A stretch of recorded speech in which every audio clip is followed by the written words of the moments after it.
Nous sommes dimanche 13 septembre 2020. Très heureux de vous retrouver sur la chaîne qui rassemble. Vous êtes dans le 13h. Bonjour, bienvenue. Du mercredi 9 au samedi 12 septembre, la visite du chef de l'État dans le Morono a duré 4 jours. Une visite qui s'est achevée par un meeting à Bongouanou, le chef-lieu de la région. Au cours de cette 30e visite dans une région de Côte d'Ivoire, le président Alassane Ouattara a insisté sur la paix, la non-violence, la cohésion sociale. La première dame de Côte d'Ivoire a aussi fait le déplacement du Morono. Dominique Ouattara y est allé les bras chargés de dons d'une valeur de 500 millions de francs CFA destinés aux femmes. Puis elle a annoncé une enveloppe supplémentaire de 500 millions de francs CFA pour renforcer le fonds FAFSI dans la région. À suivre dans ce journal. Dans ce journal, nous irons également au Mali où la charte de transition a été adoptée par acclamation à l'issue de 3 jours de concertation. Le texte prévoit 3 organes et la durée de cette transition est fixée à 18 mois. Un comité formé par la junte a été chargé de désigner un président civil ou militaire pour la diriger. Depuis quelques années, la Direction générale des impôts s'est inscrite dans un vaste programme de digitalisation de ses outils de gestion et de méthodes de travail. Une politique qui a pour objectif d'offrir aux contribuables un service de qualité, accessible à tous, disponible en tout temps, sans se déplacer.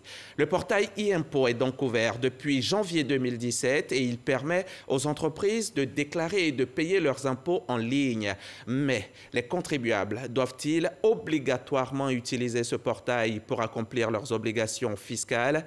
Comment y accède-t-on? Quels sont les services offerts et quels sont les avantages de cette politique de digitalisation? Pour répondre à toutes ces questions et à bien d'autres, nous avons fait appel au directeur de l'informatique de la Direction générale des impôts, M.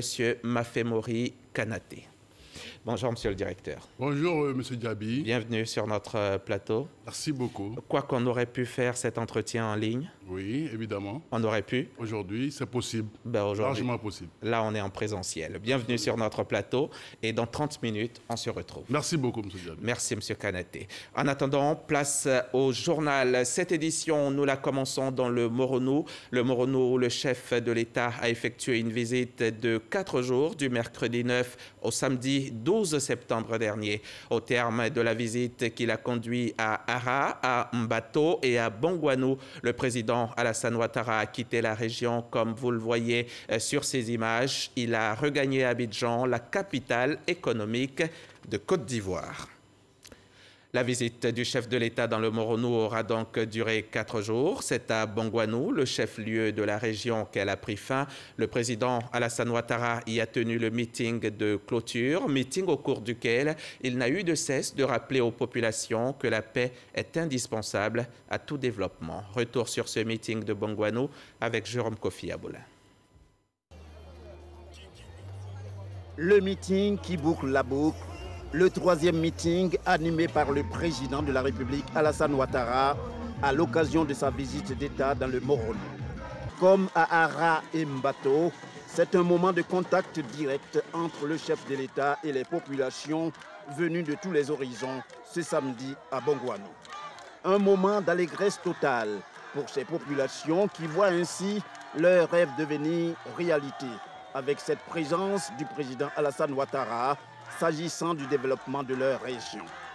Aussi, faut-il noter qu'au regard de l'offre des véhicules, sans compter la somme de plus de 17 millions de francs CFA faite à cette occasion par le chef de l'État à ses hôtes et illustrant pour la circonstance cette réalité, ces populations, par l'intermédiaire de leurs représentants, indiquent ne pas être insensibles. Leurs nombreux présents au président de la République, des présents comme des chevaux ainsi que des attributs royaux constituent à n'en point douter le signe de leur reconnaissance et attachement au président Alassane Ouattara. Excellence, Monsieur le Président de la République, vos frères et sœurs de Bongouanou sont enthousiasmés de vous recevoir chez vous à Bongouanou où vous avez de la famille. Oui, Excellence, Monsieur le Président de la République, vous êtes bien chez vous. C'est pourquoi il est superfétatoire de vous remettre les clés de la ville de Bongouanou. Car en réalité, Nous sommes en famille.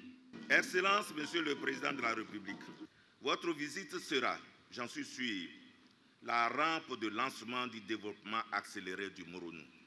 Aussi, le Moronou me charge-t-il de vous traduire de façon solennelle et sans équivoque sa confiance inconditionnelle, de réaffirmer ici et maintenant son soutien indéfectible à votre personne, à vos actions, aujourd'hui et demain. Prenant la parole, le président Alassane Ouattara indique de prime abord être là pour ne parler que de développement et de paix. L'objectif de visite d'État n'est pas de parler de politique, comme certains ont pu le penser, mais plutôt de parler de paix, de cohésion sociale et de développement. Durant plusieurs décennies, la région n'a pas bénéficié d'investissements et c'est ce qui crée le retard pris dans certains secteurs. Et c'est en 2011 que nous avons redémarré les investissements dans les secteurs que vous connaissez. Dans le secteur de l'électricité, le taux de couverture dans le Moronou est passé depuis notre arrivée aux affaires de 63% en 2011 à 87% à fin juin 2020.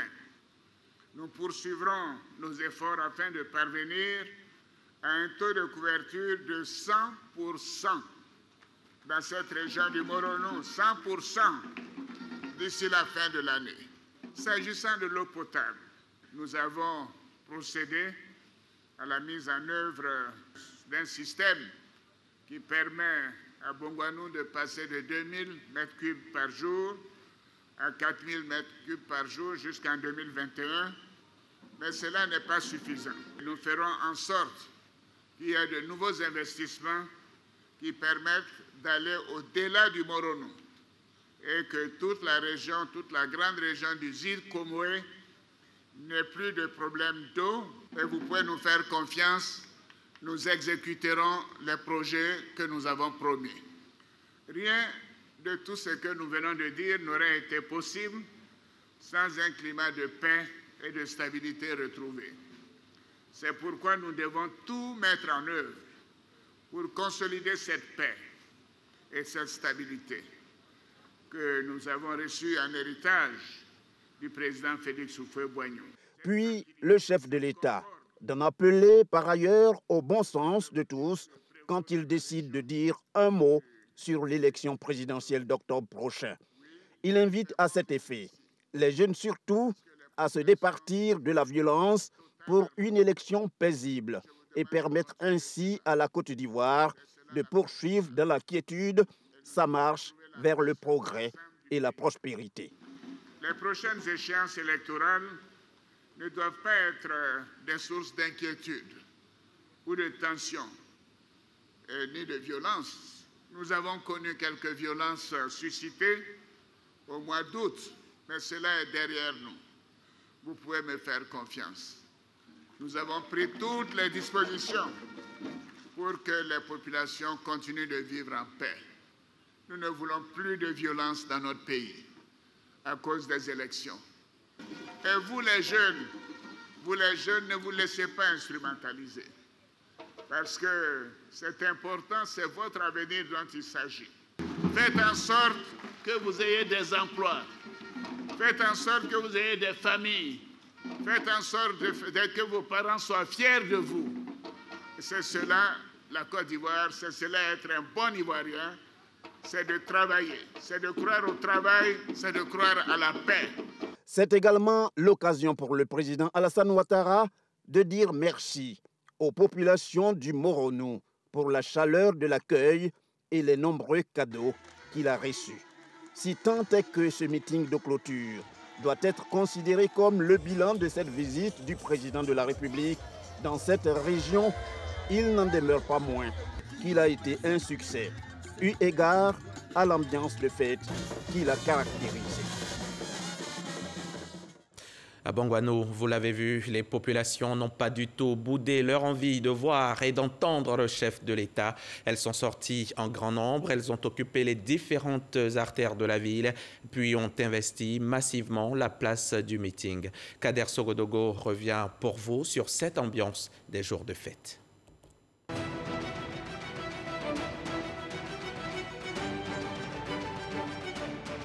Bongouanou, il est 7 h du matin en ce samedi 12 septembre 2020. C'est aujourd'hui que Alassane Ouattara achève sa visite d'État dans le Moronou. Les populations arrivent de partout pour vivre ce moment. Elles veulent témoigner, surtout leur attachement indéfectible au chef de l'État.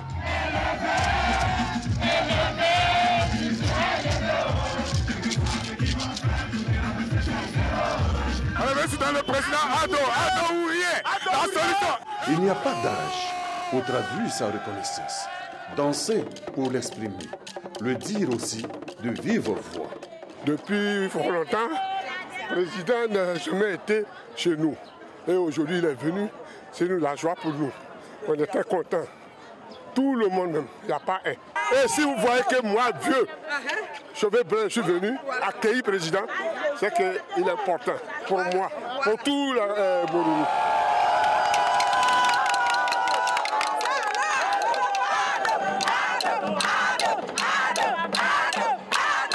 Les jeunes ne sont pas en reste. Pour ce meeting final, ils sont sortis nombreux. Les travaux de développement effectués ne les laissent pas indifférents. Nous savons qu'il a fait beaucoup pour nous. Nos routes, nos voiries. Il a fait des extensions d'électricité et d'eau. Les femmes venues pour le meeting final ont leur mot à dire également. Nous, les femmes de Bongouanou, on est fiers, on est très très contentes. En tout cas, Madame Ouattara, en tout cas, ce qu'il a fait pour les femmes, là, on ne sait pas quoi parler. Les dons, en tout cas, c'est trop pour nous. Plus de Démocro, Ara, Daoukro, partout. Mais Bongouanou, même demain, maintenant on voit Bongouanou. En tout cas, on est très contentes. Ado, aujourd'hui, on veut Ado aujourd'hui. On veut Ado demain. Voilà papa. En tout cas, tout le monde est fier. Les enfants, tout le monde est là. On a un Ado aujourd'hui, demain. Il est là. Sur le lieu du meeting, il n'y a plus de place. Le président de la République est attendu. Les exorcisseuses en profitent pour jouer leur partition. Ici, c'est le Moronou. L'Afrique dans ses croyances multiples et pratiques diverses. Chacun a son choix. Ces dames veulent le meilleur pour leur idole, Alassane Ouattara. Bon, avant de venir, il faut qu'on fasse sacrifice, on lance les médicaments kaolaires, tout ça, là, on chante pour que le président vienne enjoyer. Comme à Dianou. On appelle ça à Dianou. On est en train de nettoyer le terrain, le coin, pour qu'ici soit propre, pour qu'il n'y ait pas de problème ici. Il faut que nous tous soyons à l'aise. Essayez! Il est un peu plus de 10 heures. Le chef de l'État arrive. Sur la place du meeting, il tient à saluer tout le monde. Après le meeting de clôture et avant de quitter Bongouanou, le chef de l'État a sacrifié à une tradition. Il a animé une conférence de presse au cours de laquelle il a dressé le bilan de la visite avant de se soumettre aux questions des nombreux journalistes présents sur place. Et c'est Viviane Aïma qui y était pour RTI. À l'heure du bilan de cette visite d'État du président de la République Alassane Ouattara dans le Moronou, le ministre de la Communication, porte-parole du gouvernement Sidi Touré, ouvrant la rencontre du président de la République avec la presse au terme de la visite d'État, a souligné la forte audience de cette visite dans les médias nationaux. Monsieur le président de la République, vous êtes arrivé ici le 9 septembre précisément et dans votre foulée, ce sont une vingtaine d'organes de presse en ligne, presse écrite, web télé, presse nationale, presse internationale, avec une centaine de journalistes qui vous ont suivi pour venir suivre un peu chacune des étapes de votre séjour ici dans la région du Moronou. Dans son propos liminaire, le président de la République a fait le point de sa visite d'État avant de se prêter aux questions des journalistes. Ce que je voudrais dire après les visites dans les 3 départements, c'est qu'à chaque étape, nous avons été accueillis dans beaucoup de ferveur. une mobilisation exceptionnelle et nous avons pu faire le bilan des réalisations depuis 2011. Cette région n'a pas eu beaucoup d'investissements avant 2011 et nous avons commencé et nous considérons qu'il y a encore beaucoup à faire. J'ai beaucoup insisté sur les aspects de paix et de cohésion sociale puisque ces départements sont connus pour avoir maintenu la paix même pendant les périodes les plus difficiles. Quelle aide aux coopératives de production de vivriers du Moronou pour l'écoulement de leur production? Vous savez, cette région est tellement dotée de possibilités de production de produits vivriers, on doit faire beaucoup plus. Je compte sur le ministre de l'Agriculture, dans le programme de gouvernement, de développer quelque chose de précis et même d'apporter un soutien aux femmes. Bon, il y a le FAFSI, bien sûr, qui va les aider, mais je crois qu'il faut des sommes plus importantes et surtout des moyens de production. Donc je compte sur Adjoumani pour nous faire des propositions dans ce domaine. Et, on peut faire beaucoup ici, et approvisionner, et puis c'est pas loin d'Abidjan, vous voyez, ça, on peut approvisionner la capitale économique de notre pays et faire baisser les prix en produisant beaucoup plus tous ces produits qui sont nécessaires à l'alimentation de nos concitoyens. Le président de la République a annoncé lors du meeting à Ara de bonnes nouvelles bientôt pour les planteurs. S'agirait-il d'une augmentation du prix d'achat du cacao? Le prix va augmenter. Le 30 septembre, nous ferons un conseil des ministres à Yamoussoukro et nous aurons une bonne nouvelle à annoncer aux paysans. Au bilan, le gouvernement a-t-il réussi à corriger les disparités entre les régions? Dès 2010, dans le programme de gouvernement, nous avons regardé la carte de la Côte d'Ivoire pour voir d'abord qu'est-ce que chaque région avait. Mais moi, j'ai été choqué. Vous savez, je me souviens quand je suis allé à Bouna, c'était à Doropo pour la première fois, on avait fait une installation d'eau potable et les enfants de l'école sont venus. C'est la première fois qu'ils voyaient de l'eau sortir du robinet, d'un robinet. Ils n'avaient jamais vu ça. Et le taux de couverture en électricité était de 2%. Enfin, je peux donner des exemples à ne pas finir. Que ce soit l'eau, que ce soit l'électricité, que ce soit les salles de classe, les centres de santé, c'était abominable. On essaie de faire en sorte que toutes les régions avancent sans distinction, sans discrimination. Et vous avez noté même dans cette région où il y avait une électrification au-dessus de la moyenne, puisque c'était 63%, mais nous allons être à 100% à la fin de l'année. La région de Bouna était à 3%, ils sont à 45%, mais ils seront sans doute à 75% à la fin de l'année. J'ai cette carte que je regarde tout le temps, voir le nombre de classes, le nombre de centres de santé, toutes ces questions de villages électrifiés. C'est pour ça que nous avons pris cette décision d'électrifier tous les villages de plus de 500 habitants. Donc là, il n'y a pas de discrimination. Et j'ai même demandé qu'on introduise les campements. Parce que dans l'Ouest, vous avez beaucoup de campements baoulés qui ont plus de 600, 700 000 habitants. Nous voulons faire en sorte que ce soit toute la Côte d'Ivoire qui profite de cette embellie. Cette conférence de presse a constitué le dernier acte de cette visite d'État. Le président de la République, Alassane Ouattara, devait quitter Bongouanou au cours de l'après-midi pour regagner Abidjan.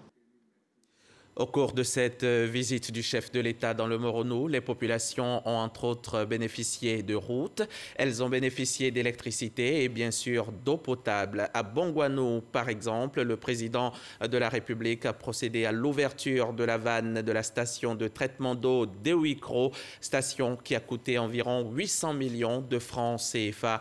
Ces images sont signées Kader Sogodogo de la station régionale RTI Boaké. Je vous le disais en titre, la Première Dame a également fait le déplacement du Moronou aux côtés du chef de l'État. Et Dominique Ouattara a fait le bonheur des femmes de la région. Elle leur a apporté des tricycles, des machines à coudre, des congélateurs, des presseuses de manioc. Et à cela s'ajoutent des lits d'hospitalisation, des lits d'accouchement et une ambulance. Le tout pour un coût total de 500 millions de francs CFA. On en sait plus avec Alexis Ouedraogo. Les femmes du Moronou l'attendaient.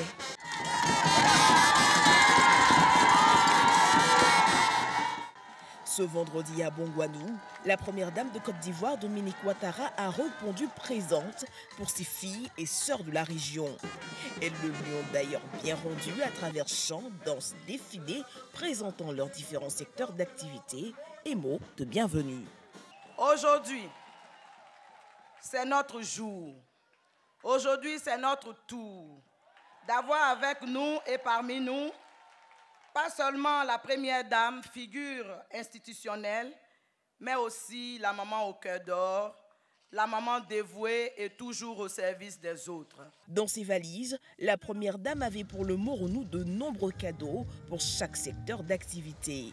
Le tout d'une enveloppe globale de 500 millions de francs CFA, en plus de 10 millions de francs CFA en espèces. Et pour exprimer leur reconnaissance, les femmes issues des 11 coopératives de la région ont fait à leur tour don de leur production. Autre volet de cette rencontre, le témoignage de femmes du Moronou rendues autonomes grâce au fonds FAFSI. J'ai fait la formation. 3 semaines après, on me donne 100 000 francs. J'ai pris ce 100 000 francs pour acheter 50 têtes de poulet. J'ai commencé mon élevage. Vraiment, c'était bien parti. Chaque mois, je réussissais à rembourser mon crédit. Et après, on m'a donné 200 000 francs. J'ai continué. Chaque mois, en tout cas, j'avais de l'argent. J'ai commencé à aider mon mari, à m'occuper de mes enfants. Mon père vit encore. Chaque mois, je lui envoie de l'argent. En tout cas, j'étais sans problème. Sans problème. Aujourd'hui, me voici. 17h57, cri de joie dans la foule. Le chef de l'État, Alassane Ouattara, fait son entrée. Aux côtés de son épouse, il est venu lui aussi soutenir les femmes. Au pupitre des allocutions, la première dame ne manque pas d'honorer son époux, le chef de l'État. Je voudrais remercier particulièrement mon cher époux, mon chéri, le président. Monsieur le Président, votre présence témoigne de l'intérêt que vous accordez à la cause des femmes de Côte d'Ivoire, dont vous êtes le premier avocat, et je vous en remercie. Dominique Ouattara rappelle les actions déjà engagées en faveur des femmes du Moronou, avec une illustration brillante d'un taux de remboursement de 98% du fonds FAFSI. Il est de notoriété que les femmes du Moronou font preuve d'un dynamisme exceptionnel dans le secteur de l'agriculture en général et du vivrier en particulier. C'est pourquoi, en 2015, en guise d'appui aux initiatives de développement de mes sœurs de la région, je leur ai fait de nombreux dons d'une valeur de 360 millions de francs CFA dans divers domaines. En plus de ces dons en nature, la région du Moronou a régulièrement bénéficié du Fonds d'appui aux femmes de Côte d'Ivoire, FAFSI. 8 ans après sa création, le FAFSI est doté aujourd'hui d'un capital de 20 milliards de francs CFA. La première dame a invité ses sœurs à en faire bon usage. J'ai le plaisir d'octroyer aujourd'hui à mes sœurs du Moronou une dotation supplémentaire de 500 millions de francs CFA. Aujourd'hui, le montant total du FAFSI dans le Moronou s'élève donc à 1,3 milliard de francs CFA. Dominique Ouattara n'a pas manqué d'insister sur la nécessité pour les femmes d'être acteurs d'unité et de cohésion au sein de leur famille. Je ne saurais clore mon propos sans vous inviter à encourager la paix et la tolérance autour de vous et à maintenir la cohésion sociale dans vos familles et dans vos communautés. Car comme le dit l'adage, ce que femme veut, Dieu le veut. Un message appuyé par le chef de l'État qui annonce pour 2021-2025 une enveloppe de 30 milliards de francs CFA pour le fonds. Nous sommes fiers de vous, mes chères filles, chères sœurs, et je vous demande de continuer. La première dame vous a non seulement prodigué des conseils, elle a demandé que nous soyons tous vraiment unis pour la paix, que nous soyons tous tolérants dans nos familles, entre les communautés, que la Côte d'Ivoire reste en paix. C'est ce que nous voulons pour chaque famille de Côte d'Ivoire. Alors, mais j'ai une annonce à faire, même la première dame n'est pas au courant. Voilà une grande annonce. Alors, dans la période 2021-2025, je porterai le FAFSI à 30 milliards de francs CFA. À l'heure de la Covid-19, Alassane Ouattara invite la population au bon respect des mesures barrières. C'est parce que je vous parle dans un micro stérilisé pour la première dame et moi-même que je n'ai pas mon masque. Mais je vous demande à chacune et à chacun de porter vos masques partout où vous serez. C'est comme ça que nous arriverons à réduire les effets de cette pandémie. Est-ce que vous le ferez pour moi? La célébration a pris fin dans une ambiance bon enfant. C'était un reportage d'Alexis Ouedraogo. Alexis Ouedraogo que nous allons encore solliciter cette fois pour nous faire un bref résumé de cette visite du chef de l'État dans la région du Moronou. C'était, je le rappelle, les 9, 10, 11 et 12 septembre 2020. 96 heures dans le Moronou. 3 étapes. Ara. Bateau, Bongwanou, et partout sorti en nombre, la population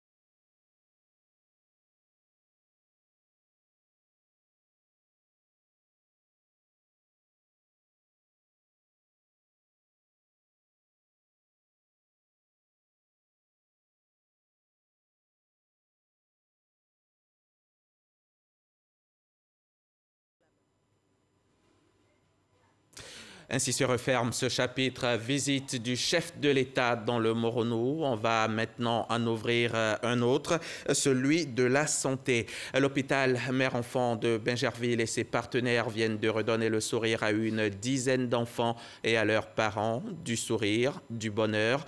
Ces enfants qui étaient atteints de surdité profonde ou sévère entendent de nouveau. Ils ont bénéficié de poses d'implants cochléaires. Jean-Marc Djadji, reportage. Abou Bamba a 5 ans et 4 mois. Il est atteint de surdité profonde. Il s'apprête à subir une pose d'implant cochléaire à l'instar d'une dizaine d'enfants à l'hôpital Mère-Enfant de Bingerville pour la première fois. Initiative de la société Medel, de l'hôpital Mère-Enfant et du soutien de la première dame Dominique Ouattara. En attendant, Abou est entouré de sa famille. On a fait tout ce qu'on pouvait. Et Dieu, par la grâce de Dieu, maintenant, grâce à l'aide de certaines personnes et surtout à celle de la première dame, maman Dominique Ouattara, qui a pris l'intervention chirurgicale en charge. L'implant cochléaire est un dispositif médical et différent des prothèses classiques. Il permet d'aider les personnes souffrant d'une perte d'audition très profonde. Il fallait certains pour diagnostiquer les surdités profondes qui nécessitent donc cette technologie d'implantation cochléaire. L'implant cochléaire, c'est en fait, il y a deux parties. Il y a une partie qui est implantable, ça veut dire c'est le chirurgien ORL otologue qui va poser l'implant dans l'oreille moyenne. Il va entrer une porte électrode dans l'oreille interne et il y a des stimulations électriques qui vont être captées par le nerf auditif qui va envoyer au nerf, au cerveau, et le cerveau va capter ça comme sensation d'audition. Au lieu de 20 millions de francs CFA, l'implant cochléaire coûte entre 9 500 000 et 13 500 000 francs CFA grâce à la prise en charge de l'hôpital Mère-Enfant de Bingerville et la première dame Dominique Ouattara. L'hôpital Mère-Enfant, premièrement, apporte son plateau technique. Ensuite, l'amphithéâtre qui est à la disposition des étudiants. Et puis, on a eu à payer 2 implants pour 2 indigents, enfin 2 personnes, 2 démunis. En Côte d'Ivoire, environ 5 000 enfants ont une perte auditive chaque année, selon l'Organisation mondiale de la santé, OMS. Depuis 2015, 22 enfants ont subi des interventions chirurgicales d'implants cochléaires à Abidjan, faisant de la Côte d'Ivoire le premier pays à l'exploiter en Afrique de l'Ouest. Mais qu'importe la surdité de l'oreille quand l'esprit entend. C'est l'heure du Dimanche Magazine. L'invité Mafemori Kanaté nous a rejoint en plateau. Aujourd'hui, nous allons parler des téléprocédures à la Direction générale des impôts. Monsieur Kanaté est le directeur de l'informatique à la DGI. Il est administrateur des services financiers, ingénieur informaticien et génie logiciel. Merci encore, monsieur le directeur, d'avoir accepté notre invitation. Permettez qu'on plante le décor avec ce document que nous proposons Cheikh Koné Aboubakar.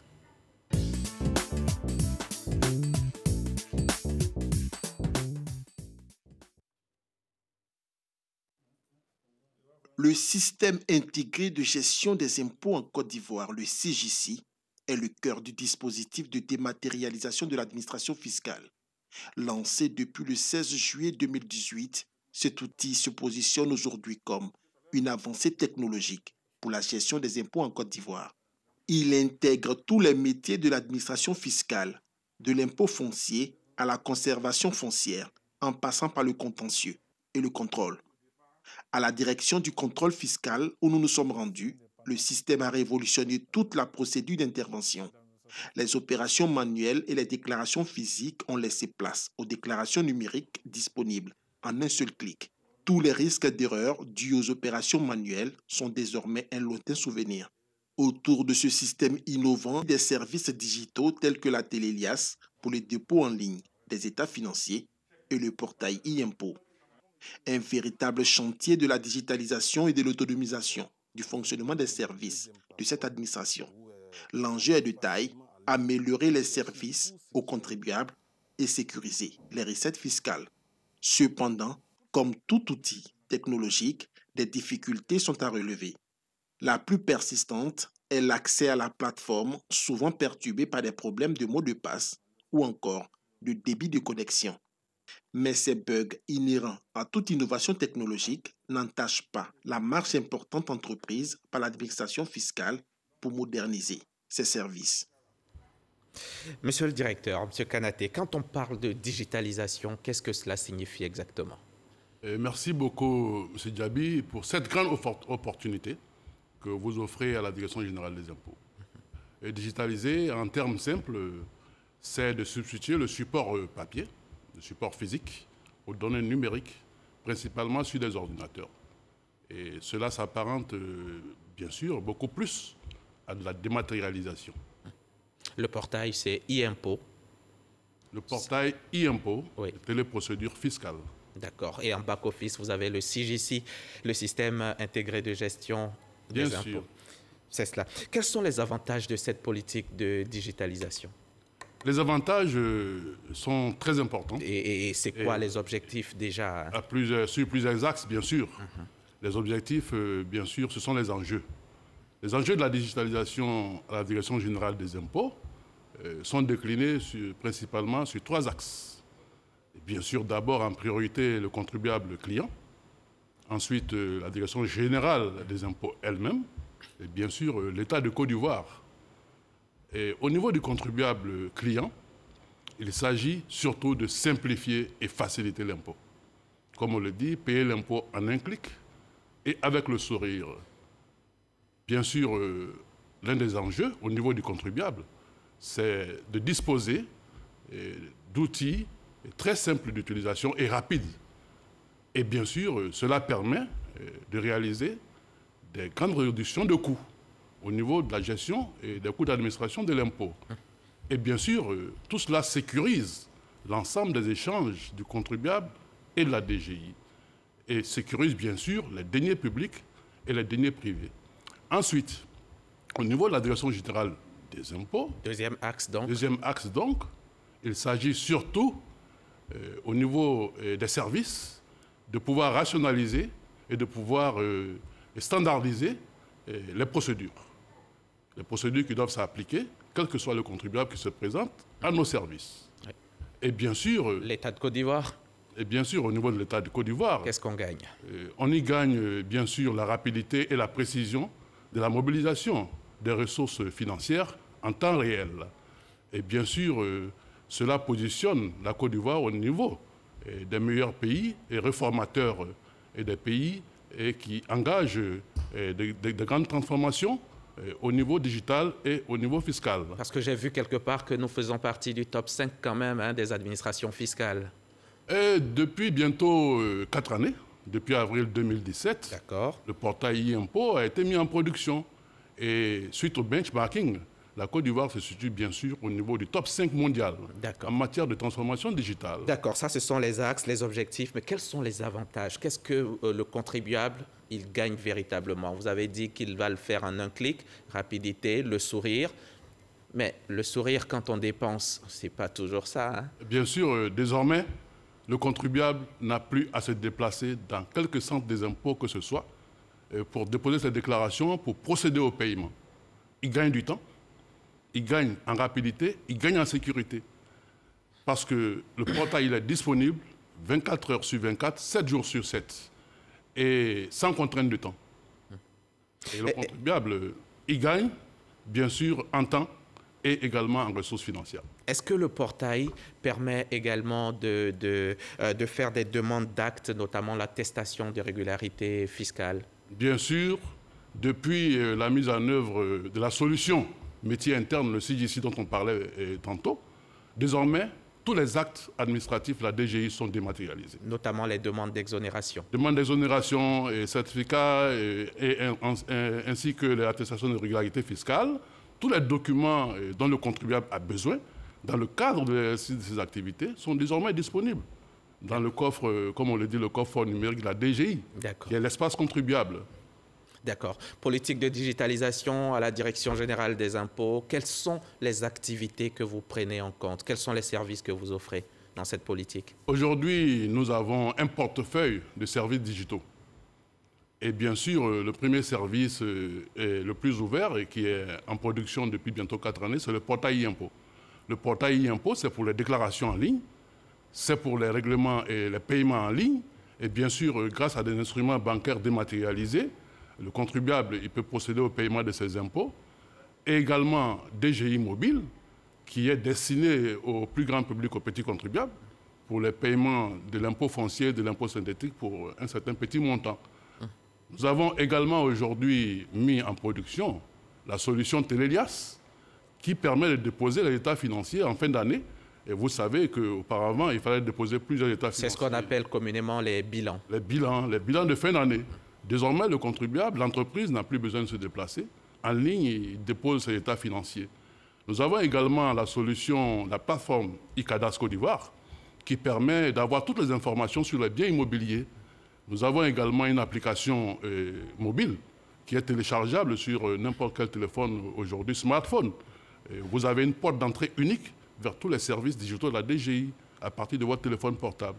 Voici, entre autres, les différents services. Donc, les différents services qui sont destinés exclusivement aux entreprises. Si une personne physique, comme moi, par rapport à un impôt foncier, j'ai envie de faire un règlement quelconque, je peux y aller également? Évidemment, comme nous l'indiquions tantôt, c'est surtout au niveau de l'impôt foncier. L'impôt foncier est payable bien sûr en ligne, mais pour les petits contribuables qui ne sont pas adhérents de la plateforme et du portail e-impôt, la téléphonie mobile est destinée principalement aux personnes physiques qui peuvent payer en ligne et qui peuvent consulter leur avis d'imposition, qui peuvent suivre le cycle de vie de leur imposition. Et comment on accède à ce portail? Pour accéder au portail e-impôt, il s'agit d'un site internet applicatif.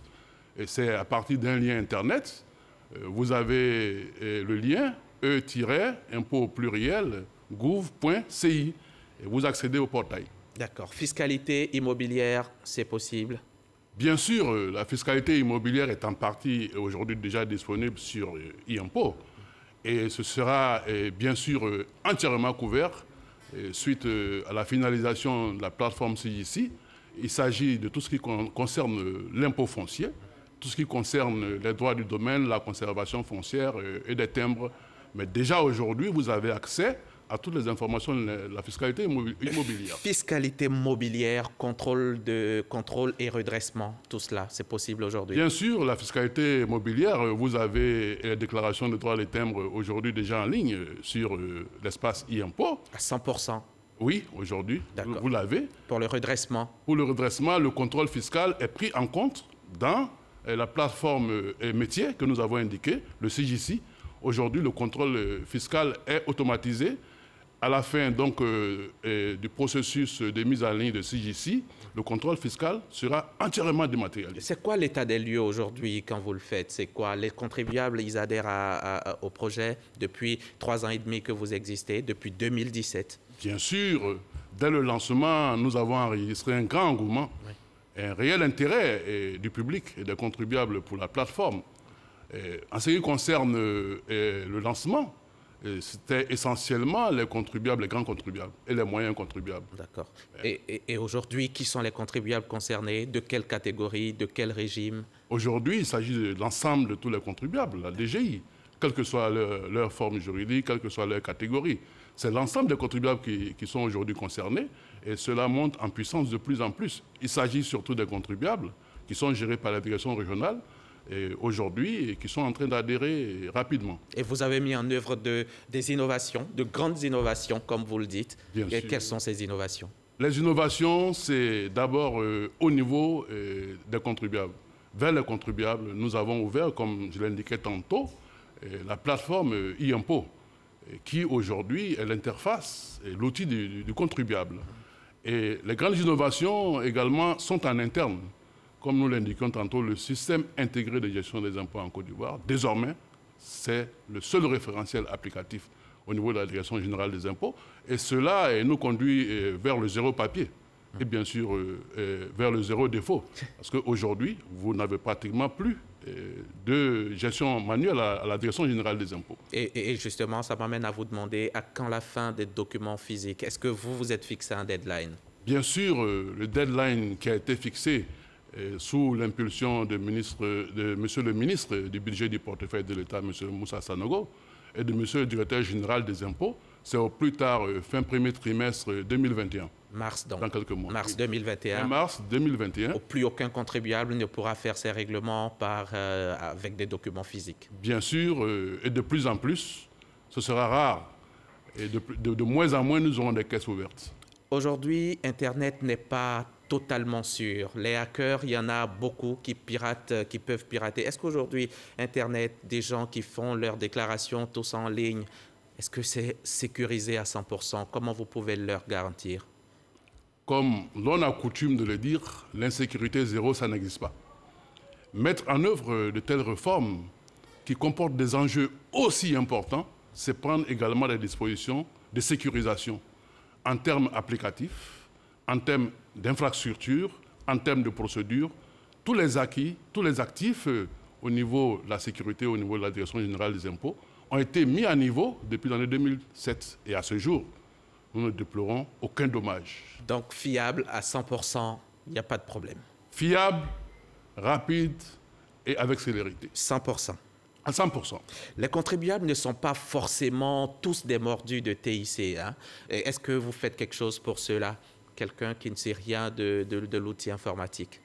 Bien sûr, dès le lancement du portail e-impôt, nous avons un service dédié à l'assistance aux contribuables et au public. Ce service, c'est le centre des téléservices fiscaux qui est situé en zone 4 Makori, rue Lumière, immeuble Baïni, 3e étage. Et ce service dédié, le CTF, est disponible 24 heures sur 24, 7 jours sur 7, et est également joignable par téléphone, également joignable par messagerie électronique. D'accord. Et avec cette digitalisation et cette partie-là que les contribuables, ils aiment beaucoup, est-ce qu'il y aura une baisse de leur cotisation? Est-ce qu'il y aura des avantages fiscaux? Les avantages fiscaux, l'État de Côte d'Ivoire, la DGI, en accorde chaque année. Qu'ils vous souviennent bien que depuis très longtemps, depuis quelques années, les contributions foncières ont été substantiellement revues à la baisse. Qu'ils vous souviennent également que la TVA a connu une baisse substantielle au niveau de son taux. Et donc chaque année, des efforts sont faits. Et récemment, malheureusement, la crise sanitaire que nous vivons, l'État a pris des dispositions pour des mesures d'allègement substantiel en faveur des contribuables. Merci. Oui. Merci, Monsieur Kanaté. Monsieur Mafemori Kanaté, directeur de l'informatique et à la Direction générale des impôts, merci d'être venu nous donner des précisions sur le programme de digitalisation de vos services, une politique mise en place pour faciliter la vie aux contribuables. Merci et bon retour chez vous. Fin de ce magazine du dimanche, mais on va refermer le journal avec l'actualité au Mali. À l'issue de 3 jours de discussion, la charte de transition a été présentée hier soir à Bamako. Le texte adopté fixe la durée de la transition à 18 mois et charge un comité de désigner un président civil ou militaire pour la diriger. Il prévoit aussi 3 organes de transition, le président et son vice-président, le Conseil national de transition regroupant 121 personnes réparties entre les forces de défense et de sécurité, le M5, les partis politiques, les journalistes, la société civile, les religieux, la diaspora, les jeunes et les femmes. Et enfin, 3e organe, un Premier ministre à la tête d'un gouvernement de 25 membres.